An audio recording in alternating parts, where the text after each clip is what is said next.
you to experience that now would be a luxury, if I'm being honest, and I'm not saying that like, haha, you guys did it. I'm just saying that because when you're in a stadium and it's whether your colors are green, red, white, red and black, yellow, whatever, right? Whatever your colors may be.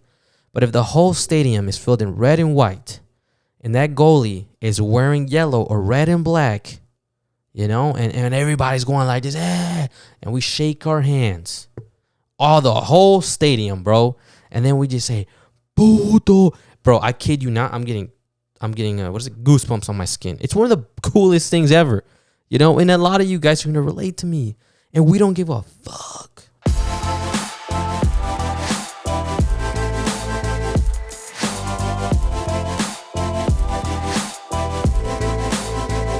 Guys, welcome to the False Nine Podcast here with episode 146. Wow, I almost said 126. Welcome to another show, another episode. I didn't give you guys an episode last Friday, and I kind of just took a break off the internet. Got some things in the moving or things moving parts in my personal life. So yeah, couldn't give you guys an episode on Friday, but this week you guys will get an episode obviously on Tuesday, July 4th. Happy 4th. And then on Friday, predicting UFC. So we will do 2 episodes this week. And I do want to say next week we'll only do 1 episode as well again. We're going to do on Tuesday recap of UFC 290. And then I'll be moving. So we got 3 episodes left in this studio or in this room. And we're moving location. So next week I want to focus on moving and making sure that everything's set up correctly. So we'll see when the next episode will be after that. Either I'll take a week off or 2 episodes. We'll see how things plan out, and hopefully moving is not as bad. As far as getting everything to work, plugging things up, organizing things like that. So that's that. So let's get into today's episode. Real short. I'm going to talk about the Mexican national team, and I'm wearing this jersey because, of course, about a month ago, we suffered a big loss, and tonight we play the first game again, and hopefully it's a start of a journey, you could say, for the next trophy. So let's talk. I know a few weeks or a few episodes ago, I talked about the Mexican team and this and that. So we have now Jimmy Lozano with the Mexican national team. They just got finished the group stages in the Copa Oro, and I kind of just want to reflect on that and then talk a little bit about just the criticism that Mexico constantly gets and things like that, right? And obviously, I'm Mexican, and I'm speaking hopefully for the Mexican fans and the Mexican people, and I think most of you guys would agree with me. So, I'll start off by saying I think Jimmy Lozano did or is doing a really good job with the Mexican national team. So nothing, with yesterday's loss, I'm not upset. I'm not annoyed. I'm not, none of that, And the only reason why I say that is because I just want to point something out real quick. Last night's game was just one of those games, to be honest with you. Mexico had 25 shots, only 6 on target, which is very disappointing. Qatar had 1 shot, 1 on target, which was the goal, and 77 possession versus 23. So yeah, it was one of those games, and it happened. And good thing is that we still qualified first, but Qatar got second place of the group, and I think if they would have lost, they wouldn't even have advanced. So, I'm sure Honduras and the other team were expecting to get that second place spot, not to be Qatar. So yeah, like I said, I'm not upset about it. I'm not upset the players. I'm not upset what happened afterwards, what happened in the stadium. I'm not upset, and I'm going to get into that here in a second. So back to Jimmy. I think what he did, his campaign with the what is it called, the Olympics in 2020.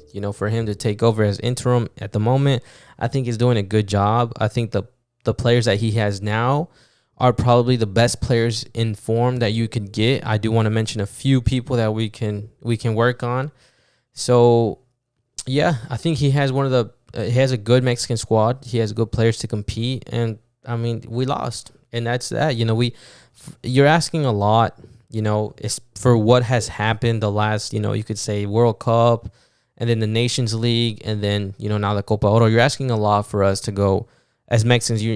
As fans, we're asking a lot. Go undefeated and win it. I was like, we didn't make it to the final for the Nations League, and we got eliminated in the World Cup in Qatar. So you're asking for a lot, and for us to be in a position of winning and some rhythm, that's what we've been craving as fans, and we have it. So we should be happy. We should appreciate the 2 games and the move and the goals that we've scored. We scored a lot of goals in the tournament. 2 games. I think the first game was 2.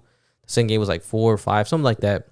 But we're playing and we're scoring goals. Different players scoring goals. So it's really good. Rhythm and what is it called? Like form for the team. So I don't see any wrong in that, right? And I want to talk about some players that maybe shouldn't start. You could say, not that they shouldn't be there.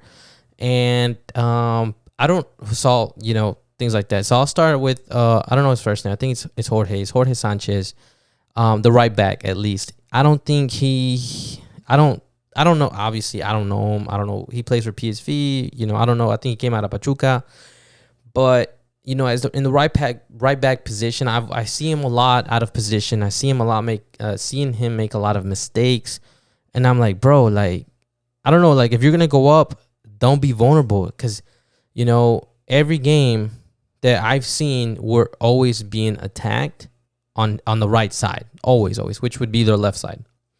So I'm just like, man, we need to fix the right back position. And I'm not saying this because I go for Chivas, because there's only 3 players that I think should be playing with the selección, and not even like starting, just with the team, right? And the first one's going to be Alan Mozo. Alan Mozo should be playing that right back position for Mexico. There's no better right back that I can think of that's better than Alan Mozo, just because of the form and the tournament that he had, and what we've seen from him in the past, with Pumas. Like, he's a solid right back, and I don't think we should be picking Jorge Sanchez. I forgot the guy's name from yesterday. Be playing right back just because maybe they play in Europe or whatever, right? And I was like, we need to be picking the guys that are in form, and you pick those guys and you give them their opportunities, and if they take advantage of it, then let's keep them on the squad, and let's keep moving, and let's keep developing that player with Mexico. For example, Santi Jimenez, he can't seem to figure it out with Mexico, but he was a goleador in his league, in Fernard, or however you pronounce the name. It's like, how you got a starting striker who can't find his rhythm with It's just 2 different styles of plays. It is what it is, right? So, let's bring this right back, Alan Mozo, and let's see how he adapts, see how he does. And I really hope on the next friendlies, whenever that time comes, they do, take him and give him a chance, because, I mean, he's going to kill it with Chivas this season. So the other position, which I'm not I'm a fan of Gallardo, playing the left back position. I like him more as almost like a CDM. I thought he played CDM, but I know he's at left back position and the left mid position. I think he plays a few positions, but he's really good. He's really solid, but defensively not the best. I think he's pretty good defensively, but he's a great passer and he makes really good runs. But I want to talk about Chiquete, which is the left back for Chivas. He's a beast. Monterrey wanted to buy him for 11 mil, and that just goes to show you he's one of the best left backs in Mexico, and for the nation of Mexico, not just in the league. And he's young. I don't know how old he is, but he's young. And just imagine if he gets developed, and if he starts early with the selección and he gets to adapt and learns the style to play that the Mexican team has, I mean, he's going to fit in and he's going to fucking kill it. He's tall. And I only bring up his height. I mean, he's a defensive guy, and he scored his headers before. I mean, he's done it with Chivas. He's there, right? And he's just a great defender, great passer. So I like him a lot, and I think he should be with Mexico. And obviously Alvarado's already there. He's a beast. He needs to find his rhythm too. We'll see if they keep giving him his time. I was a little disappointed how he did yesterday, but there wasn't a lot you could do with that game. So that's that. But I mean, those are only 3 guys that I know with. And that's only because I'm a Chivas fan. I'm sure there's a lot of other Mexican players that can show up for the Mexican team. And I really hope they get called up, because right now it's a time where, you got to give these players their opportunities. Let them get a rhythm, a few games, or, even minutes, and just see how they do. And if they're good enough, just the slightest, keep them around. Try and build the best team. Not the best players, the best team for any tournament that you compete in, whether it's a Copa Oro, Nations League, or the World Cup. When that time comes, let's have the best team possible, not the best players, none of that. And if Santi Jimenez needs to sit the bench because Martin is doing better, then let that happen, right? But in the meantime, let's see who's better, who deserves a position, X, Y, and Z. So, that's a little bit about last night's game. Qatar, they were just fast, explosive. They would get scary. It would get scary on the counters, but I mean, it is what it is. They played the game they had to play, and they won, and that's it. It's a Hail Mary. It wasn't supposed to work, but it worked, and those things happen. And that's nothing that we could do, and we just had to sit there and suck it up. We played the better game, and we knew that, right? So, I want to talk about Santi's red card, because a lot of people, and I don't get this with the people that narrate the game, right? They talk about they talk a lot of shit, and sometimes it feels like they're not rooting for Mexico, even though that they're commentating for a Mexican network. So they're like, oh, Santi's red card, and they're not talking about the other guy, right? And I was a ref. I've been watching football for a long time, or soccer, and I would have not given Santi Jimenez, maybe if it was another team, I don't know. But the way I saw it is that Santi Jimenez, he was getting, shrugged around, pushed at. So he turned around, and when he was turning around, he swung his hand out, and obviously trying to hit the guy, right? But it wasn't like closed fist. It wasn't like, all up in his face. And then, he was defending himself. And it was like they were kind of getting into it with a little scuffle. And then this other guy puts his hand on his neck and just pushes him down. So, in my opinion, Santi Jimenez is in a weird spot. So, you can't blame him for defending himself. Obviously, you can't hit nobody. But I don't think it was enough to give Santi Jimenez the red card. And, you put Mexico in a weird spot. And the reason why I say you put Mexico in a weird spot is that, I just want to put this out loud, and this is how I think, and this is how I believe. I think, whether it's a team or a player or a celebrity, whatever it may be, right? But a high profile, maybe there's a lot of money involved, whatever. Certain teams, certain players, they have leverage. They have favoritism. They're going to take care of those players. They're going to take care of those teams because they want to make sure those teams do good. And let's talk about Mexico in the CONCACAF. What would you call it? I guess I don't know what you would call it, because there's UEFA, CONCACAF, and etc. Only two I really know. Mexico is probably the biggest team. Not saying the best, because right now currently it's probably U.S. or Canada. But currently the most viewed, the most fan based, draws the most money, the most TV buys, whatever you may call it. They do it better, because of the fan base. So obviously they're gonna be favorited on these games, whether that's yellow cards, fouls, whatever, right?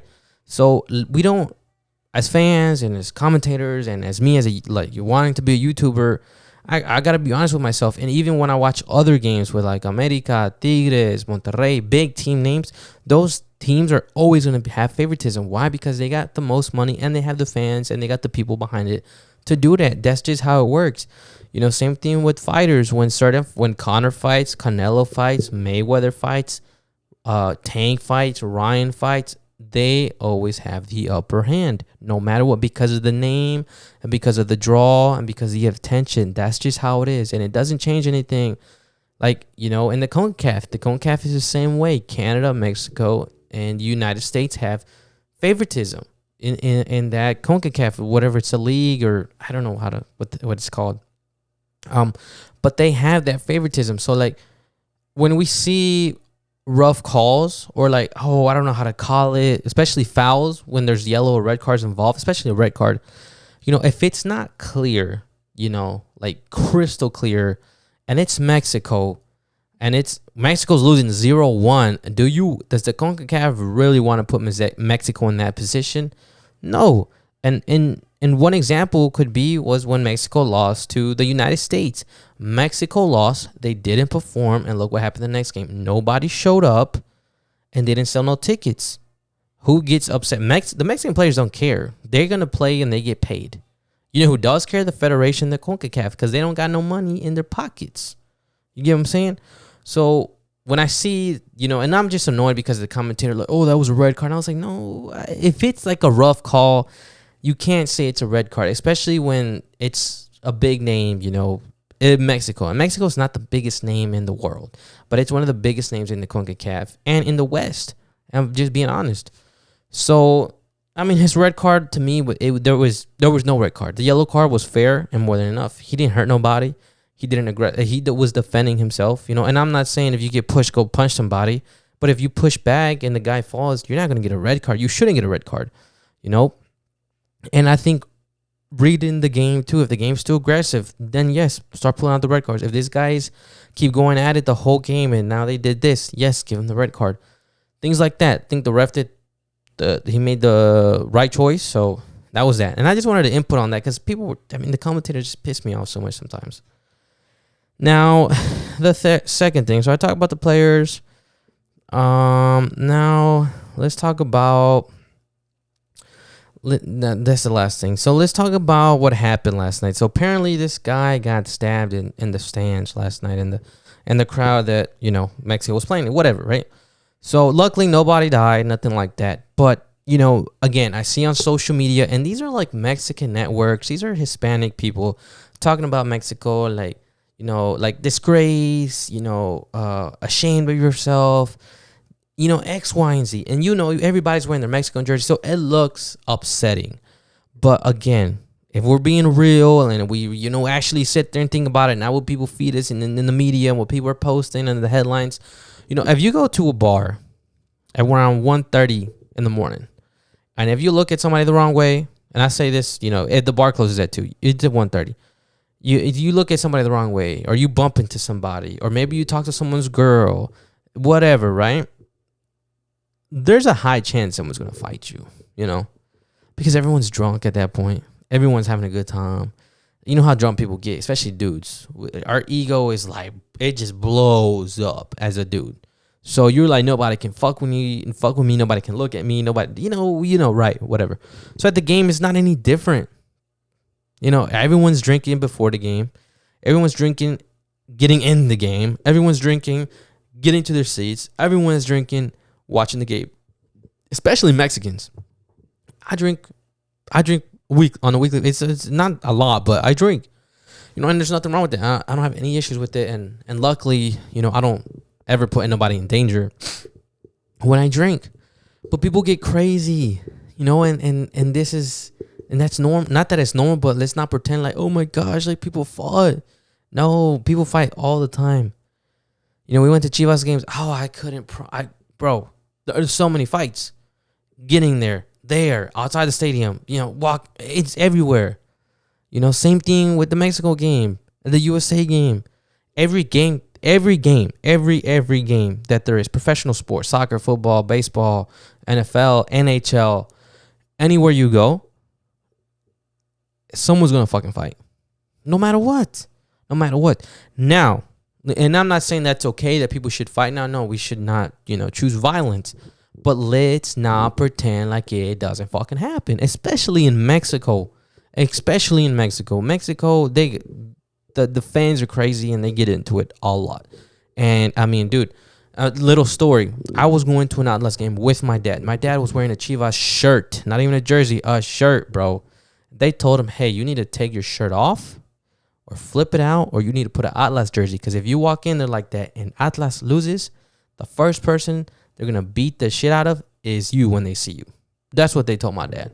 You know what we did? We went to the store and bought a fucking shirt, an Atlas shirt. And he wore this tight-ass Atlas jersey the whole game, And that's what happens. But for some reason, as fans, we understand and we respect that. My dad didn't go to complain to nobody. I didn't go complain. That's just the sport of the game. And I know it's nasty and it's a nasty world. But hey, it is what it is. This is your crib. This is your house.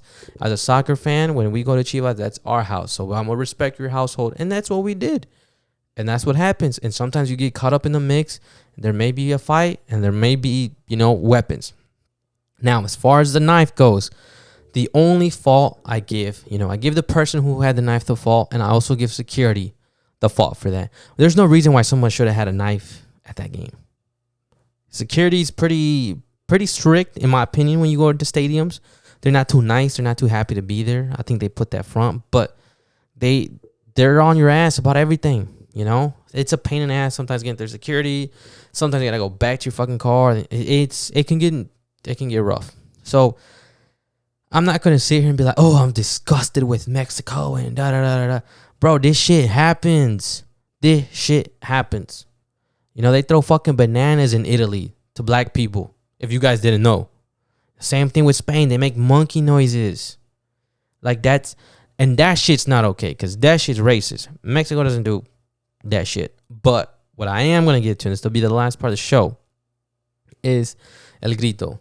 You know, for a I don't know, I should have looked it up, but it started in obviously in the Liga MX, or in Mexico, the league of the Mexican league, where a goalie would do kickoff, right? And they would scream puto. And I don't give a fuck saying that, whatever. So they would scream. So every time it's like, puto. And I kid you not, guys, it's one of the funnest things you could probably ever experience if you ever would have went to a game in the past. Because for you to experience that now would be a luxury, if I'm being honest, you know? And I'm not saying that like, haha, you guys did it. I'm just saying that because when you're in a stadium and it's whether your colors are green, red, white, red and black, yellow, whatever, right? Whatever your colors may be. But if the whole stadium is filled in red and white and that goalie is wearing yellow or red and black, you know, and everybody's going like this, and we shake our hands. The whole stadium, bro. And then we just say, puto. Bro, I kid you not, I'm getting goosebumps on my skin. It's one of the coolest things ever, you know, and a lot of you guys are going to relate to me. And we don't give a fuck as Mexicans because you're drinking beer, you're talking shit, you're having a good ass time. Look, I don't get violent at games, so that to me, it doesn't exist. Now, if it does, I'm going to look the other way and I'm going to go about my business. But for people, for media, for networks, to get upset about something that's been in the game, especially the Mexican game, and then to come in and try and take it away and make this big deal out of it, and we're going to fine Mexico, and then we're going to close the doors on Mexico.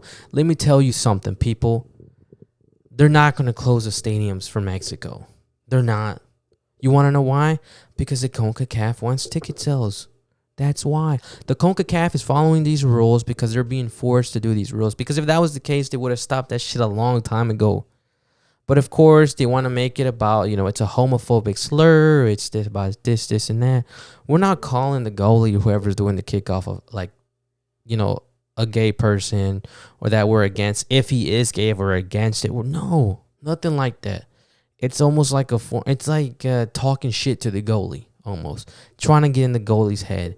Tell him that we don't care. You're in our house. You don't do that. You're gonna get scored on in our house, and that's what the 12th man is. That's what it is for Mexico. And I hate, and I don't care if they say it or not, but what I don't like is when people, like networks and media, try and say, oh, it's disrespectful, it's a disgrace. How? It wasn't a disgrace or disrespectful 10 years ago. It wasn't. What is a disgrace is the Federation, the CONCACAF, UEFA, FIFA, them pocketing money, bidding, Qatar doing the bid and paying for votes to have the World Cup. That's disgusting. That's disgusting. But for us as Mexican fans to, look for tickets, make sure they're available, to, plan the day that it's going to come, to, get everybody together, how we're going to do it, part of the planning, drive to the stadium, deal with parking. That's a nightmare. But we all deal with it because of how good it's going to feel when we go inside and watch the game. But we go in there, park, walking, going through the security. Then we got to go find our seats. Then we got to go this long-ass line for beer. Then we get to watch the game for 90 minutes. It takes about 2-3 hours to go in and out that stadium.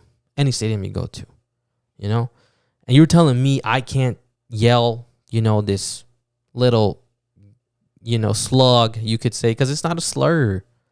It's just like talking shit. And, Last night watching the game, they said puto and this and that. I don't care, bro. I think it's cool. I think it's badass that the fans get together and they're like, F that guy, And it's nothing like, oh, I want to beat him up or he's gay no, it's nothing like that. It's just like a culture thing, and that's what and I feel like that's what they're trying to take away. Culture. It's like, what do you want, from the Mexican fans? Like, we're not happy. We got a chip on our shoulder. So sorry that we have to go to the goalie to get it out of our system, And again, I don't think it's hurting anybody. I don't think that we're affecting anybody. I'm sure there's people that get a little bit offended, but you're at a sports event and those things happen. People, the media does cover a lot of things that happen in Europe, whether it's Italy, Spain, or France, right? But those countries that I just mentioned are one of the most racist countries in the soccer world, especially Italy. So for FIFA or for anyone on the internet to say, oh, Mexico, no, man, we're chilling, and let us have our thing, We have a lot of things that the Mexican fans do, but let us have that one thing. And if you want to say when we're losing, let us say it. If you want to say when we're winning, let us say it. We don't affect nobody. And like I said, if they close the doors, close them. But we won't show up after we lose 3-0 against the United States in a disgraceful manner. The fans did not show up. Look how the stadium was, and look how the stadium was last night in San Francisco. Look how the stadium was against, whoever the fuck we played against before that. Look how it was against Honduras, and look how it's going to be again in the quarterfinals. That stadium's going to be full as fuck of Mexican fans yelling whatever we want. The wave, screaming, shouting, rooting for our team. And there's nothing wrong with that. So anyways, I do want to say, I think Mexico, I keep saying Mexican. Mexico, I think, could win the World Cup. I really hope they find themselves facing the United States in the semis or the finals. I think they can technically make it into the finals against each other. So that would be cool. That'd be nice. And, we're going to win. And it's going to be not going to be the best win because obviously I want to face the first team of the United States and beat them. Now, it would be an embarrassment if that team did beat us. So hopefully it doesn't get to that. And as Mexican fans, a Mexican fan to another, we as fans need to stay united, and we don't need to fall into the traps of the media, of presidents, of people higher up than the players and the coach. Let's be there for the players. Let's be there for the coach, because in reality, we want to see our team win. We want to see our team win trophies. We want to see our team qualify. And the way we do that is that we show up to that stadium and giving them the best support we can. And if we can't, we'll sit our asses down and watch the whole game supporting our team. Again, fuck the media. Fuck what we see. Besides all that, we be there for the players and for the coaches. And that's it. Peace.